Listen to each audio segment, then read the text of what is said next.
अध्यक्ष महोदय, इससे पहले कि मैं दिल्ली जन लोकपाल विधेयक 2015 को सदन में प्रस्तुत करूं, मैं कहना चाहता हूं कि ये हम सबके लिए बहुत ही ऐतिहासिक क्षण है।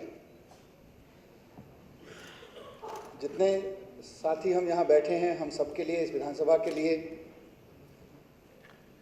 पूरे देश में बल्कि दुनिया भर में बैठे उन तमाम कार्यकर्ताओं के लिए जिन्होंने 2011 से देश में एक बहुत प्रभावशाली जन लोकपाल लाने का सपना देखा था। जंतर मंतर से उठी वो चिंगारी कैसे पूरे देश में एक आंदोलन में बदली और उस पूरे आंदोलन का चरम शायद आज़ाद हिंदुस्तान के सबसे प्रभावशाली आंदोलन के रूप में हमने रामलीला मैदान में देखा। वो आंदोलन जिस कानून को लाने के लिए हुआ, भ्रष्टाचार के खिलाफ अलख जगाते हुए देश के लोगों ने जिस तरह के कानून की मांग की, जिस लोकपाल कानून की मांग की, आज मैं बहुत गर्व के साथ उस कानून को इस दिल्ली विधानसभा के समक्ष प्रस्तुत करने में अपने आप को सौभाग्यशाली अनुभव कर रहा हूँ, गर्वान्वित अनुभव कर रहा हूँ। और मैं आभारी हूँ दिल्ली के उन तमाम वोटर्स का जिन्होंने इस विधानसभा के माध्यम से, इन विधायकों के माध्यम से मुझे ये अवसर प्रदान किया कि मैं उस ऐतिहासिक बिल को, बहुप्रतीक्षित बिल को दिल्ली की विधानसभा के पटल पे पहली बार रख सकूं। अध्यक्ष महोदय, ये बिल भारत की भविष्य की उम्मीदों का बिल है।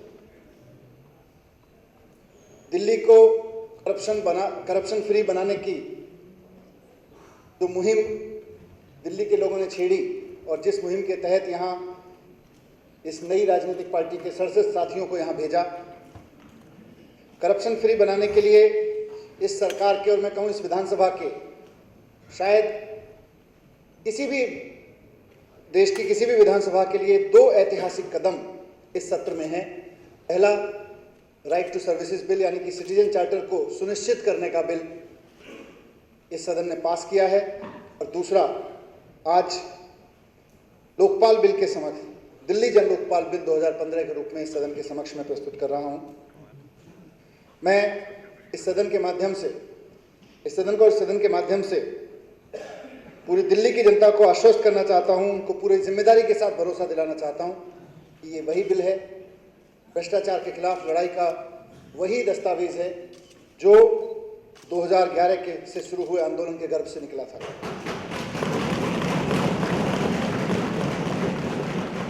अध्यक्ष महोदय, ये बिल राष्ट्रीय राजधानी क्षेत्र दिल्ली की सीमा में होने वाले करप्शन की किसी भी घटना की जांच करने के लिए, उस पर एक्शन लेने के लिए लाया जा रहा है। राष्ट्रीय राजधानी क्षेत्र दिल्ली के क्षेत्र में करप्शन की किसी भी घटना की जांच करने के लिए और उस पर एक्शन लेने के लिए यह बिल लाया जा रहा है। करप्शन का क्या मतलब है? करप्शन की एक बहुत व्यापक और बहुत अच्छी definition prevention of corruption act में दी हुई है। उस डेफिनेशन के दायरे में राजधानी दिल्ली के क्षेत्र में जो भी करप्शन की घटना होगी, जो भी किसी तरह का उसमें एक्शन होगा करप्शन का, तो उस पर जांच करने का और उस पर एक्शन लेने का अधिकार लोकपाल का होगा। ये लोकपाल जो प्रपोज्ड बिल है, उसमें लोकपाल एक 3 सदस्यों की बॉडी होगी, जिनमें से एक सदस्य चेयरमैन होंगे और 2 सदस्य होंगे। ये जो 3 सदस्य हैं, इनका सिलेक्शन बेहद ट्रांसपेरेंट तरीके से, एकदम इंडिपेंडेंट तरीके से और एक highly dignified body, highly dignified पदों पर बैठे हुए 4 लोगों की एक सिलेक्शन कमेटी द्वारा किया जाएगा। मैंने हाईली डिग्निफाइड इसलिए कहा इन 4 लोगों के बारे में क्योंकि इनमें से एक जो इस कमेटी के चेयर होंगे वो दिल्ली हाई कोर्ट के हेड होंगे। एक तरह से दिल्ली हाई कोर्ट के चीफ जस्टिस इसको चेयर करेंगे। दिल्ली सरकार के हेड यानी कि माननीय मुख्यमंत्री इसके सदस्य होंगे। इस सदन के, लोकतंत्र के इस मंदिर के हेड यानी कि विधानसभा अध्यक्ष इसके पदेन सदस्य होंगे। और इस सदन में अपोजिशन के हेड यानी लीडर ऑफ अपोजिशन इसके सदस्य होंगे। तो इस तरह से हाईली डिग्निफाइड, हाईली रेस्पॉन्सिबल लोगों की, 4 लोगों की बॉडी लोकपाल का सिलेक्शन करेगी। मैं यहाँ छोटा सा जिक्र उस अफवाह का, उस गुमराह करने के प्रयासों का करना चाहता हूँ जो इस लोकपाल बिल को लेकर की जा रही है। हमारे बीजेपी के साथी यहाँ नहीं हैं, लेकिन इनकी तरफ से, बीजेपी के तमाम लोगों की तरफ से बाहर शोर मचाया जा रहा है कि सिलेक्शन बहुत कमज़ोर कर दिया गया, सिलेक्शन की प्रोसेस बहुत कमज़ोर कर दी गई, सिलेक्शन की जो सिलेक्शन कमेटी है उसको कमज़ोर कर दिया गया। मैं समझता हूँ इससे ज़्यादा इंडिपेंडेंट और रेस्पॉन्सिबल बॉडी क्या हो सकती है जिसकी चेयर स्वयं दिल्ली हाई कोर्ट के चीफ जस्टिस करेंगे, जिसके मेंबर्स के रूप में माननीय मुख्यमंत्री, माननीय नेता प्रतिपक्ष और माननीय सभापति दिल्ली विधानसभा होंगे। ये लोग अंदर बाहर शोर मचा रहे हैं कि इसमें 2 एमिनेंट मेंबर की भी बात कही गई थी, बिल्कुल कही गई थी, लेकिन इसी बीच में अभी जो NJAC, national judicial accountability commission से जुड़े मुद्दे पर जब सुप्रीम कोर्ट में चर्चा हुई, वहां भी एनजेएसी जजेस के सिलेक्शन के मसले पे भी वहां 2 एमिनेंट लोग सरकार द्वारा नामित किए जाने का प्रस्ताव था। वहां पे सुप्रीम कोर्ट की टिप्पणी बहुत मायने रखती है। वहां इस चर्चा में सामने आया कि ये जो 2 एमिनेंट लोग सरकार नियुक्त करेगी, इससे तो कोई भी कमेटी सरकार के इन्फ्लुएंशियल लोगों की कमेटी बन जाएगी। इस कमेटी में भी देखें, एक सत्ता पक्ष, एक विपक्ष, एक इंडिपेंडेंट पक्ष और एक सबसे संविधान के दृष्टि से बहुत न्याय पक्ष, सर्वोच्च न्याय पक्ष इस कमेटी के सदस्य हैं। इसमें अगर सरकार 2 एमिनेंट लोगों को डाल देगी तो मुझे लगता है कि ये तो हेवीली गवर्नमेंट के साइड के लोगों की अपॉइंटेड कमेटी हो जाएगी। इसलिए इसको निष्पक्षता बनाने के लिए, सिलेक्शन कमेटी को और प्रभावी बनाने के लिए, ताकि वो सरकार के पक्ष में कोई फैसला ना दे, सरकार के पक्ष के लोगों को किसी को चुने जाने की संभावना खत्म करने के लिए ये फैसला लिया गया। ये लोग शोर मचा रहे हैं कि 2 लोग हटा दिए, अरे उसको डाल देंगे तो सिलेक्शन कमेटी कमजोर हो जाएगी। तो मुझे समझ नहीं आता कि ये लोग इंडिपेंडेंट सिलेक्शन प्रक्रिया के पक्ष में बोल रहे हैं या विपक्ष में बोल रहे हैं। अध्यक्ष महोदय, इसी तरह से लोकपाल को जिस तरह से नियुक्त करने की प्रक्रिया को और स्ट्रॉन्ग किया गया और इंडिपेंडेंट बनाया गया, वैसे ही लोकपाल को हटाने की जो प्रक्रिया है, भारत के संविधान में जजेस को हटाने की जो सबसे निष्पक्ष प्रक्रिया रखी गई है इंपीचमेंट द्वारा, वैसी प्रक्रिया द्वारा हटाना लोकपाल को मुझे लगता है कि बहुत ज़रूरी है। क्योंकि किसी की जांच, लोकपाल जब इतने इंडिपेंडेंट तरीके से आएगा और देश के इतने महत्वपूर्ण मसलों पर जांच करेगा, दिल्ली के इतने महत्वपूर्ण करप्शन के मसलों पर जांच करेगा, तो कोई सत्ता पक्ष में बैठे या कोई प्रभावशाली लोग उसको हटा ना पाएं। इसलिए ज़रूरी है कि उसको हटाने की प्रक्रिया थोड़ी जटिल, उसको हटाने की प्रक्रिया ऐसी हो कि कोई सत्ता पक्ष में बैठा या कहीं कोई प्रभावशाली लोग आसानी से उनको हटा ना पाए। इसलिए यह तय किया गया कि हटाने की प्रक्रिया एकदम जैसे जजेस को इम्पीचमेंट करने की प्रक्रिया होती है, उस तरह की प्रक्रिया हो। ये लोग शोर मचा रहे बाहर, बीजेपी के लोग, कि साहब ये तो हटाने की प्रक्रिया आसान कर दी। अरे विधानसभा अगर हटाएगी तो क्या कहना चाह रहे हैं वो लोग? विधानसभा सरकार के अधीन होती है? इन्हें पता नहीं संविधान की समझ है कि नहीं है कि विधानसभा संविधान सरकार के अधीन होती है, सरकार विधानसभा के अधीन होती है। अगर विधानसभा के पास ये शक्ति है और इम्पीचमेंट की पावर तो जैसे देश की संसद के पास पावर है वैसे विधानसभा के पास हो। इम्पीचमेंट इतना आसान नहीं होता है कि कोई भी आदमी उठे और उसको हटवा दे। इम्पीचमेंट एक प्रक्रिया है, संविधान में सबसे बेहतरीन प्रक्रिया अपनाई गई है जजेस को हटाने के रूप में जो इम्पीचमेंट की, उसको हमने यहाँ लिया।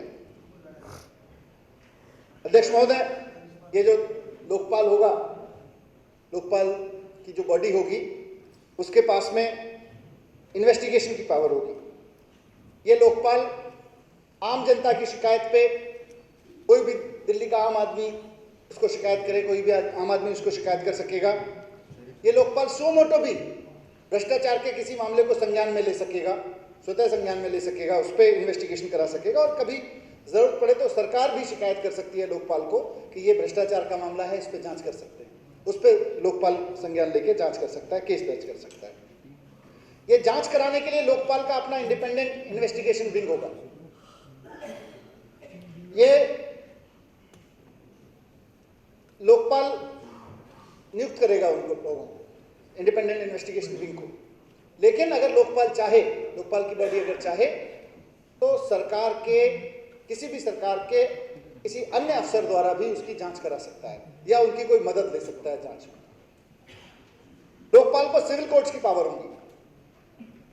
और ये जो इन्वेस्टिगेशन है, सबसे बड़ी पीड़ा जो पिछले 2011 से लेकर अब तक बार बार हमने दोहराई, आंदोलन में भी दोहराई, कि सबसे बड़ी पीड़ा भ्रष्टाचार के मामलों में यह है कि उनकी जांच चलती रहती है, वर्षों तक जांच पे जांच, जांच पे जांच, जांच पे जांच चलती रहती है और जांच कभी पूरी नहीं होती।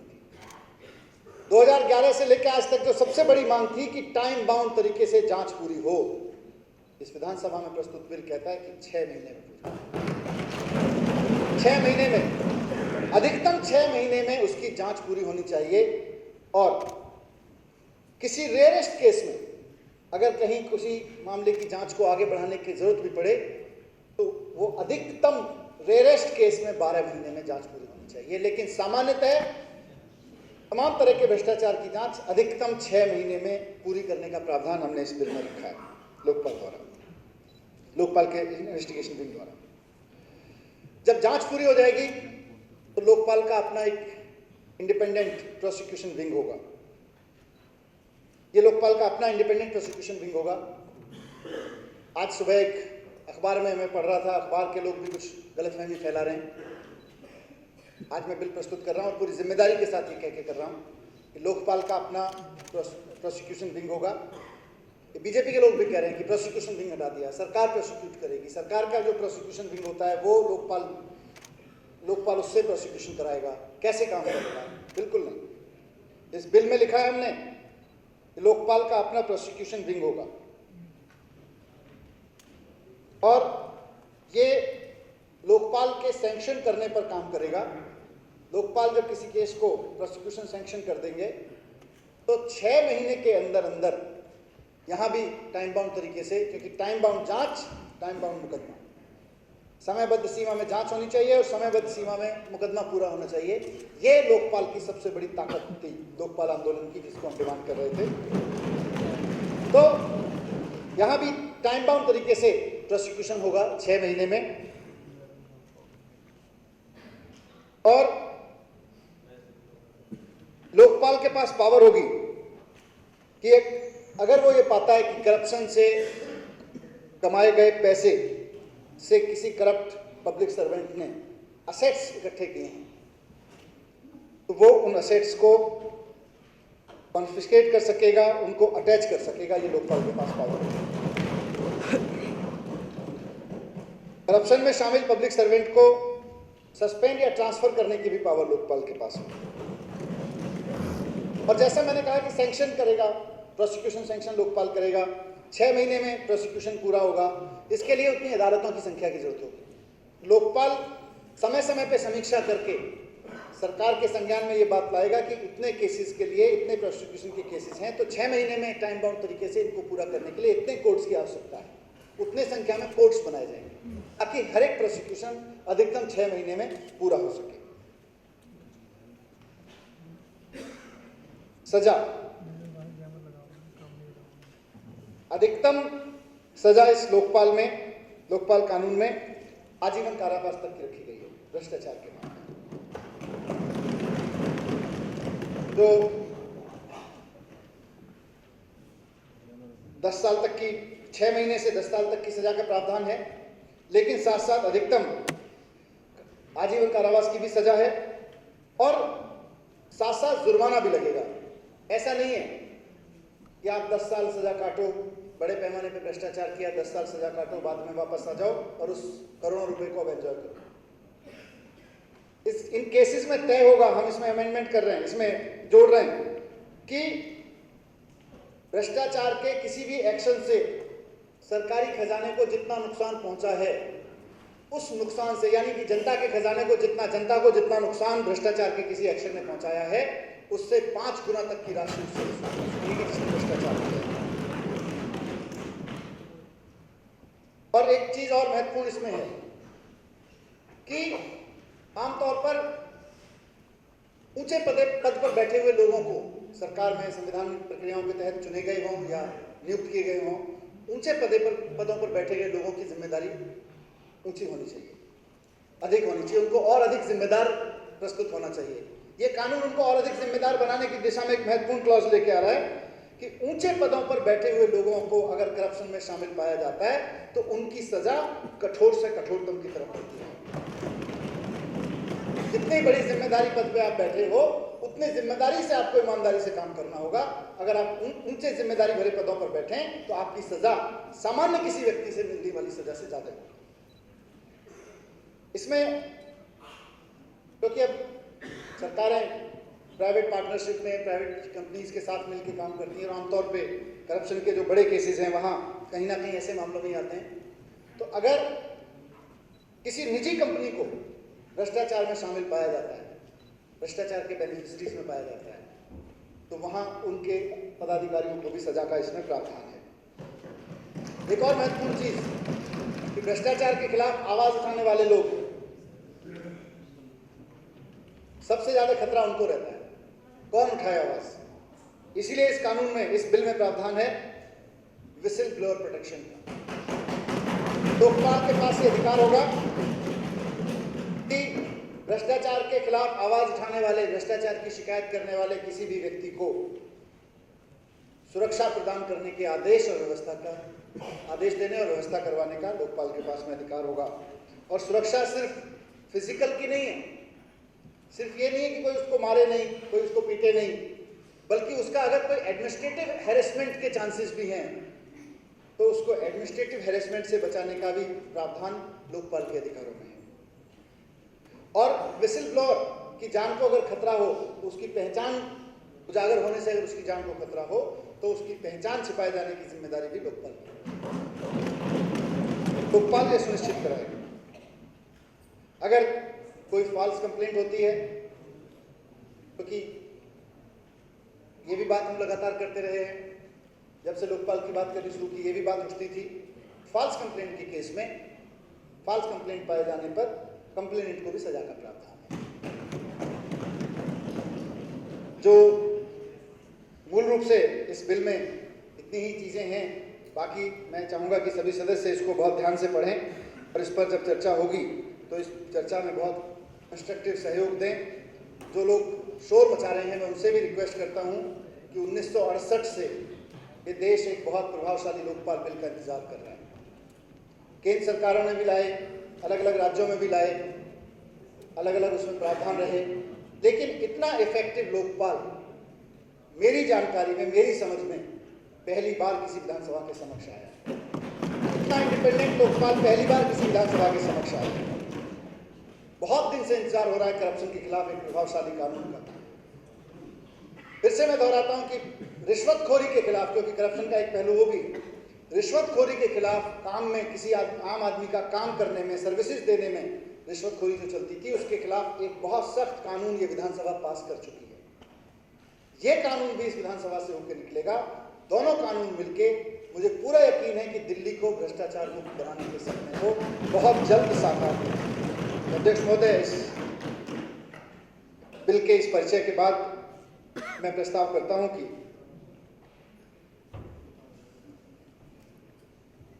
मैं सदन की अनुमति से दिल्ली जन लोकपाल विधेयक 2015 वर्ष 2015 का विधेयक संख्या 16 को सदन में पुनः स्थापित करता हूं।